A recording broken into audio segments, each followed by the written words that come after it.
Se siguen aprobando leyes en el entorno del Congreso de la República, de lo mucho que se ha hablado de esa reforma laboral propuesta por el gobierno nacional. Congreso de la República, de lo mucho que se ha hablado de esa reforma laboral propuesta por el gobierno nacional.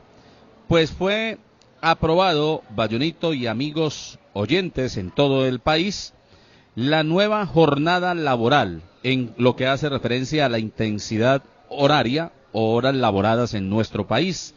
La jornada laboral se reduce a partir de este 15, oído, Oscar Mauricio, Bayuno, a usted que poco le gusta trabajar. La nueva jornada laboral iniciará el próximo 15 de julio.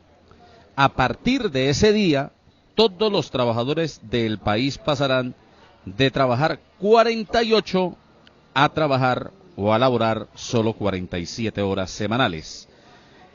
El profesor Michael Ortegón es decano de la Facultad de Ciencias Económicas y Administrativas de la Unipao, está con nosotros en la tienda ganadora. Mi apreciado profesor, un abrazo, qué bueno saludarle en todo el país a través de la tienda ganadora. ¿Cómo me le va? Muy buenas tardes a todos, muchas gracias por la invitación y pues aquí muy contento de participar y estar con ustedes esta tarde. Bueno, usted como experto en el tema de economía, en el tema de administración, cuando se propuso el tema de la reforma laboral, de estos cambios que se querían hacer en la reforma laboral, pues bueno, uno de los trabajadores, por supuesto, contentos y necesitados, por supuesto, de esa reforma laboral. No tanto como los empresarios en Colombia. ¿Qué consecuencias puede traer esto para el empresariado en nuestro país, profesor Michael Ortegón? Bueno, James, lo primero que debemos tener en cuenta es que esto es una buena noticia. Debemos asimilarlo como eso. Porque, pues de hecho la tendencia es a que lleguemos a las 44 horas, según esta misma modificación de jornada laboral, pero en el futuro vamos a apuntar a mucho más, incluso es posible que lleguemos a jornadas mucho más cortas. Estoy hablando de alrededor de unos 20, unos 30, unos 40 años, las jornadas laborales tienen que ser mucho más cortas, ¿cierto? Entonces lo primero es que debemos pensar que esto va a ser normal, y la tendencia es habitual, incluso históricamente, pues en esos años, en los 300 años de economías de mercado, vemos como el número de horas trabajadas empieza a descender de una manera impresionante, ¿cierto? Las personas antes trabajaban más de 16 horas al día y pues hoy hablar de que vamos a trabajar mucho menos tiempo pues es bastante significativo. Entonces por un lado debemos tomarlo como algo positivo, pero por otro lado debemos tomar como un reto. ¿Por qué? Porque no todas las empresas están en esa rutina. A veces uno se pone a pensar en la economía popular, ¿cierto? El señor de la tienda del barrio, que uno va a la esquina, ¿cierto? Al supermercado. Ellos no trabajan 8 horas al día, eso no es cierto. Usted puede ir a los barrios populares y se da cuenta que fácilmente ellos trabajan alrededor de 12, 11 horas al día. Y pues si uno lo mira, también trabajan de lunes a domingo. Entonces, hay que mirar también esos matices y el reto precisamente es para esta economía popular, que es una economía popular a la cual no se ve tan inmiscuida en estas disminuciones de horas laborales, ¿cierto? Entonces, por ejemplo, ¿quiénes sí están ya haciéndolo? Pues de hecho ya hay empresas que lo hacen, hay empresas que incluso tienen 40 horas a la semana, 42 horas a la semana y ya lo están haciendo en este momento. Son las empresas del mercado laboral formal. Las empresas del mercado de la economía popular, del mercado informal, pues tienen otra dinámica, pero también ellos deben verlo como un reto, insisto. Entonces debemos verlo desde esas dos perspectivas. Aquellos que ya estamos haciéndolo, adelante, debemos continuar, incluso debemos pensar en disminuir también esos tiempos, pero aquellos que tienen mucho más tiempo laborando diariamente y a la semana, pues deben verlo como una oportunidad y como un reto para repensar sus modelos de negocio, para poder articularse mejor y para tener pues un talento más saludable, ¿no? Trabajadores con más horas de descanso, que no están tan saturadas, ¿no? Entonces yo diría que lo viéramos positivamente, claro, y lo viéramos como una oportunidad para ser más competitivos. Claro, estamos hablando de dos dinámicas con unas diferencias pero muy marcadas. Ahora, el tendero que a esta hora nos está escuchando y usted, profesor Michael Ortegón, hace la invitación, ¿no es cierto?, a implementar nuevas formas, a reinventarnos o rediseñar nuevas cosas en nuestras tiendas, porque estamos hablando de esa economía popular. ¿Qué tan viable lo ve usted cuando llevamos años, pero muchísimos años, digamos, pues digamos en una jornada establecida y en donde además el comercio popular, nuestras tiendas de barrio son comercios de familia, son unidades, emprendimientos familiares, profe Ortegón? Sí, la respuesta yo creo que tiene que estar más encaminada a la mano de la formación continua. Las personas que tienen, los emprendedores que son los que mueven la economía colombiana, recordemos que el 60% de las empresas en Colombia hacen parte de lo que se denomina la economía popular o la economía informal. Y esto no es un dato mínimo. Fíjese que 6 de cada 10 empresas en Colombia son empresas no formales, o sea que no tienen todas esas características estructurales que tiene una empresa formal. Entonces, en ese sentido, debemos verlo como un llamado a la formación continua. O sea, que todos aquellos que son emprendedores, por supuesto, y que también le agradecemos mucho porque estas personas aportan todos los días a la satisfacción de necesidades de muchas personas, compitiendo con buenos precios, pueden hacerlo de una mejor manera. Entonces, ¿cuál es el llamado? La idea es que empiecen también a formalizarse, ¿cierto? A veces estas empresas familiares, el abuelo dejó un buen capital, se lo dejó al papá, pero el papá, como se dedicó al negocio, no tuvo la posibilidad de estudiar, de formarse profesionalmente, pero sus hijos sí. Entonces, ¿cuál es la alternativa? Bueno, empecemos a fortalecer esos canales de formación de los hijos para que ellos puedan aportar a los negocios y que los negocios se vuelvan mucho más eficientes. Y estoy hablando de cosas muy concretas, por ejemplo, llevar la contabilidad en la compañía, ¿cierto? Entonces el señor de la tienda como en tiempo real ya tiene un gráfico de sus ventas, ya puede identificar más o menos si va a cumplir la meta del día, si va a cumplir la meta de la semana.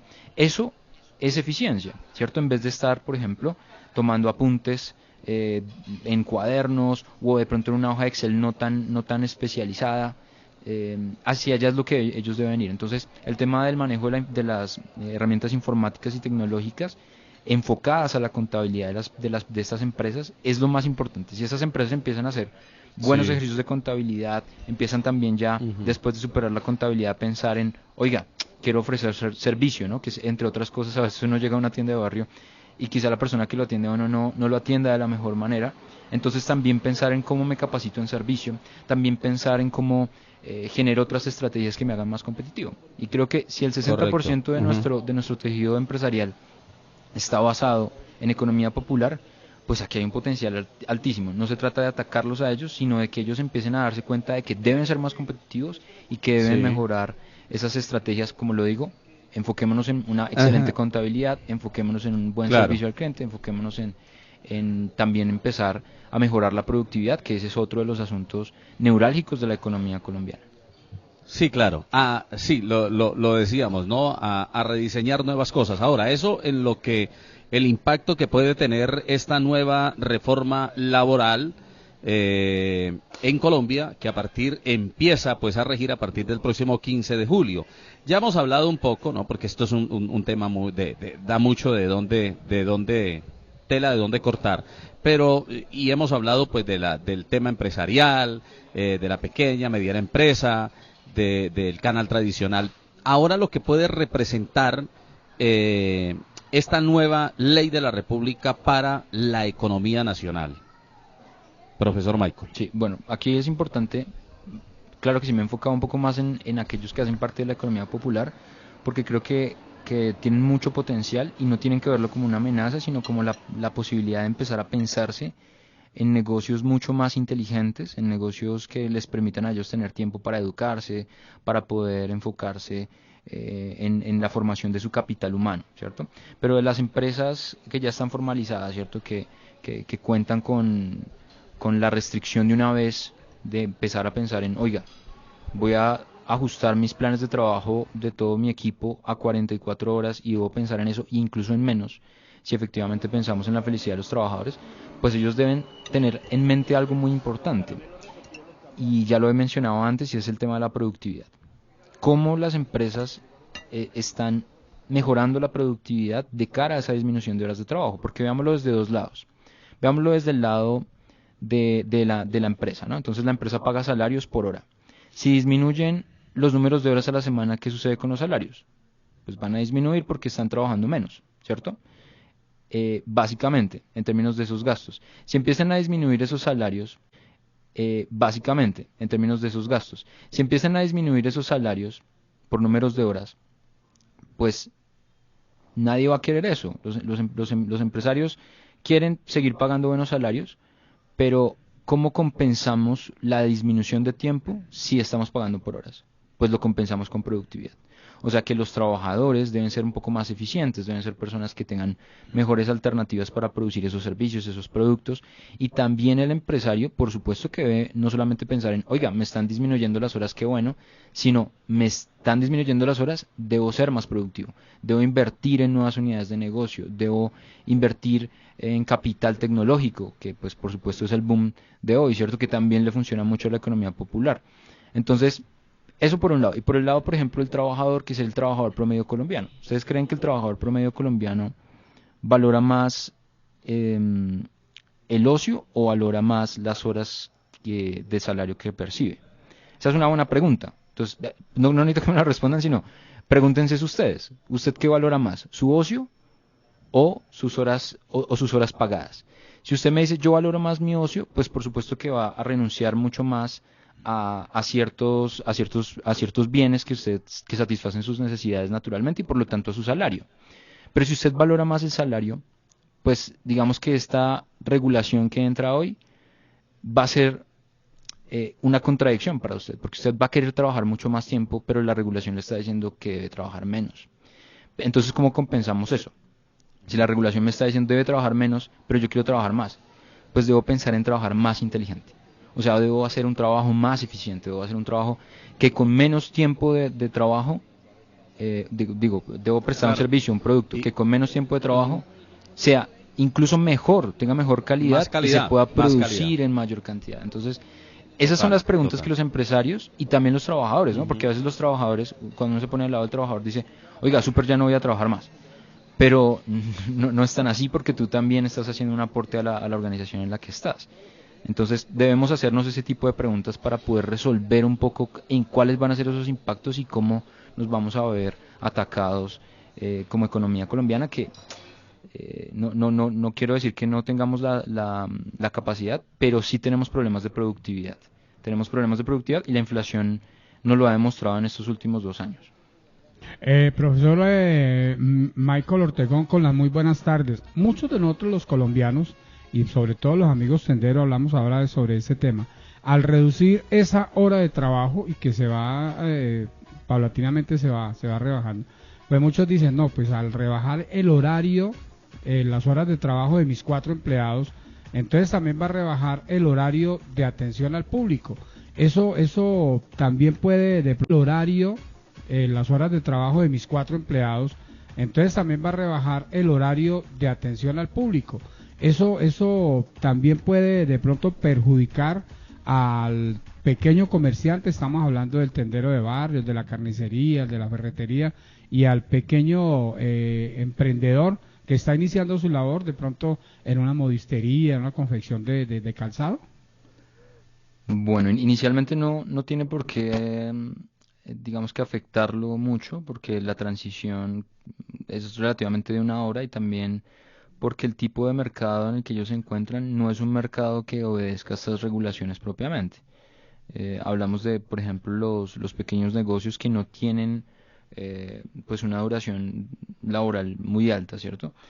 Pero digamos que en ese sentido no habría gran complicación. Sin embargo, la pregunta que él plantea es muy clave en la medida en que esto también puede afectar al consumidor, ¿cierto? O sea que si los tenderos empiezan a identificar que por obligación, ¿cierto? Ellos pagan sus prestaciones sociales, tienen contratos laborales para sus trabajadores, pues tendrán que disminuir esas horas.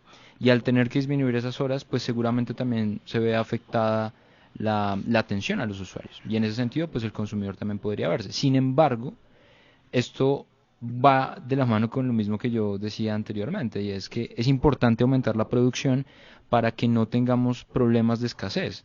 Si yo produzco 100 unidades y ahora me disminuye el número de horas, no debo seguir pensando en seguir produciendo las mismas 100 unidades, debo pensar en producir muchas más unidades para que con eso yo pueda compensar a través vía ingresos pues esos gastos que pueden empezar a aparecer, o también a través de la optimización de los procesos que yo llevo a cabo, ¿cierto? Yo les daba el ejemplo de la facturación en una pequeña tienda de barrio. Entonces, como yo optimizo la facturación para que el proceso de venta sea mucho más rápido y pueda atender muchos más clientes de manera más rápida en menos tiempo. Entonces, también hay que pensar en eso, ¿cierto? No puedo yo pensar simplemente, y la economía colombiana, y obviamente no solamente los pequeños empresarios, sino los empresarios en general, no pueden pensar en que esto ya es simplemente disminuir horas y todo se mantiene igual. No, se disminuyen las horas, pero debemos mejorar nuestra calidad de servicio, debemos mejorar la cantidad de lo que producimos, debemos ser más competitivos, debemos ofrecer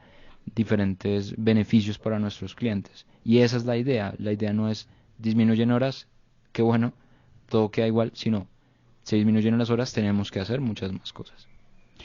Profe, para las grandes empresas, ellos hace tiempo atrás pues están implementando una serie de cambios, una capacitación a los empleados, y esto pues es una oportunidad para los empleados, eso, aprovechar las capacitaciones, porque de esa forma van a poder minimizar su trabajo y no tener el riesgo de que no, entonces como yo no sé eso, me van a sacar y van a traer otra persona que sí sabe manejar ese sistema. Entonces eso implica que al empleado abra los ojos, póngase las pilas, estudie, prepárese, que la empresa le está dando la oportunidad para que con esta medida, pues usted, como lo decimos en la entrevista, sean más competitivos tanto para el empleado como para el empleador. Esta es una ayuda, ¿no? Definitivamente, y debemos pensar en que las instituciones de educación superior también deben participar de este proceso. En la medida en que las empresas requieran ser más eficientes, pues van a requerir un conocimiento mucho más especializado para poder llevar a cabo sus procesos, y lo mismo los trabajadores. Entonces creo que las universidades aquí aparecen también como un centro que le va a permitir a los empresarios, a los trabajadores y al mercado de consumidores en general, pues tener una seguridad, ¿cierto? Y es bueno, si hay empresas que tienen necesidades para mejorar su producción y no la tienen tan clara, las universidades aparecen aquí como un elemento clave. Y lo mismo, por supuesto, a sus trabajadores, ¿cierto? Entonces, por supuesto que esa transferencia de conocimiento se va a dar de manera ya especial para los trabajadores y colaboradores de todas las empresas, lo que va a redundar pues en mejores beneficios y que ellas puedan estar mucho mejor. Pero creo que esto nos abre muchas más puertas. Insisto con el inicio de esta entrevista, a decir que hay que ver eso como una oportunidad, y los empresarios no pueden ver esto, del nivel que sean, del tamaño que sean, como una limitación. Tienen que verlo como una oportunidad, porque también van a tener más tiempo para ellos. Va a empezar a disminuir el tiempo de trabajo, va a empezar a aumentar el tiempo que tengo para mí mismo, para mi ocio, para compartir con mi familia, para construir otros proyectos. Entonces hay que empezar a equilibrar las cosas, y si yo no soy eficiente en esas horas de trabajo que empiezan a disminuir, pues voy a tener problemas, porque seguramente no voy a poder disminuirlas, voy a seguir valorando mucho más ese trabajo. Y además que hay una característica en la economía colombiana, y es que es mayormente intensiva mano de obra. O sea que la mayoría de cosas que hacemos, la mayor cantidad de parte del proceso es trabajo humano, ¿cierto? Y lo que debemos ir pensando es en quitar el trabajo humano. Un poquito como liberarlo, como hacerlo más inteligente, como que la gente empiece a estudiar mucho más. Ese también es el incentivo de cara a la pregunta que tú haces. Bueno, las empresas tienen que capacitar, sí, pero los trabajadores tienen que empezar a educarse, porque estas combinaciones de jornadas no solamente van a suceder en Latinoamérica, sino, como lo decían en un principio, tenemos que pensar en los próximos 10, en los próximos 20, en los próximos 30 años, que las jornadas van a incluso a disminuir mucho más. Pero para que disminuyan mucho más, pues tendremos que ser mucho más profesionales en lo que hacemos, tenemos que ser mucho más inteligentes en la manera en cómo fabricamos bienes, prestamos servicios, y lo hacemos de una manera más clara. Entonces también esto es un impulso para que las personas empiecen a pensar en sus proyectos de vida. Si los pequeños empresarios dicen, mi empresa va a crecer, yo también debo crecer, y me voy a marcar mi camino, hacerme más especialista en mi negocio. Profe, nos llegan preguntas a través de nuestra línea WhatsApp. Bayunito, pregúntele al profesor, al disminuir las horas laborales, ¿el sueldo va a disminuir o sigue lo mismo? Es una preocupación que de pronto muchos sectores de empleados tienen. Dice, bueno, es que yo trabajo por horas y ya no voy a trabajar las 48 horas y no 47. Entonces, ¿el sueldo también va a disminuir o eso sigue a la par? No, en el mercado laboral formal no tiene por qué haber ninguna preocupación. Los salarios van a ser los mismos, van a disminuir es un poco la jornada. Sin embargo, la preocupación es, insisto, sobre si la empresa va a ser lo suficientemente competitiva como para que ellos puedan llevar esta carga de disminución de tiempo, ¿cierto? Si una empresa, les voy a poner un ejemplo y discúlpenme que sea como tan enfático en el tema. No. Si hay una empresa que tiene una productividad baja, o sea, no es competitiva, a esa es a la que le tiene que preocupar, porque va a disminuir su tiempo de trabajo a la semana y además no produce lo que quería antes y seguramente va a disminuir. Ahora, si hay una empresa que produce promedio, pues es relativamente competitiva, pues se mantiene más o menos igual. A las que menos les debe importar son esas empresas que son súper competitivas, que ofrecen muy buenos servicios, que tienen muy buenos productos y la gente les sigue comprando. Esas empresas no van a tener ningún problema porque tienen una productividad muy alta. Entonces la pregunta que hace la persona es, debe estar dirigida también a su empresa. Oiga, la empresa en la que yo estoy trabajando es una empresa que efectivamente está haciendo las cosas bien. Si esa empresa no está haciendo las cosas bien, seguramente se va a ver afectada y no por la caída de los salarios, sino porque va a tener una caída en la demanda. ¿Sí? Entonces, ¿qué va a pasar cuando tenga una caída en la demanda? Pues seguramente ya la empresa va a decir, oiga, se cayeron las ventas, me va a tocar contratar menos trabajadores. Y no es tanto el salario el que va a disminuir, sino el que va a tener problemas es como tal toda la estructura de la compañía. Profesor Michael, una invitación a que la gente, si desea obtener mayores detalles, mayor información acerca de todo lo que hemos hablado en materia de asuntos laborales, puedan recurrir a ustedes. Sí, por supuesto. Nosotros estamos a través de internet, por supuesto. Nos pueden encontrar en nuestra página web, que es unimpau.edu.co, en nuestras redes sociales. Y por supuesto que estamos muy dispuestos desde la Facultad de Ciencias Económicas y desde la institución en general, todas las facultades, a prestarles el apoyo a todos aquellos emprendedores que tengan necesidades para mejorar su negocio. Yo les decía que la intención es volverse más competitivos. Ese es el objetivo. El objetivo no es nos quitaron más horas de trabajo como Celio, ¿no? Sino estamos sí, claro. mucho más eficientes. Tampoco se trata de que nos estemos matando ahí súper trabajando mucho más tiempo de lo que esperamos. No, es que seamos más inteligentes con el trabajo. Entonces, desde Unimpau estamos supremamente dispuestos para apoyarlos, a todos los pequeños empresarios, a los empresarios que quieran mejorar sus modelos de negocio. Nosotros también contamos con estos procesos de consultoría, apoyo, educación continuada, por supuesto nuestros programas universitarios que pueden tomarlos, y creo que allí también está la ruta, como se los venía diciendo. La educación es ese factor elemental que ellos deben empezar a tener en mente para poder crecer y hacer más competitivos sus negocios. Muchísimas gracias por estar aquí con nosotros. Bueno, muchas gracias a ustedes por la invitación.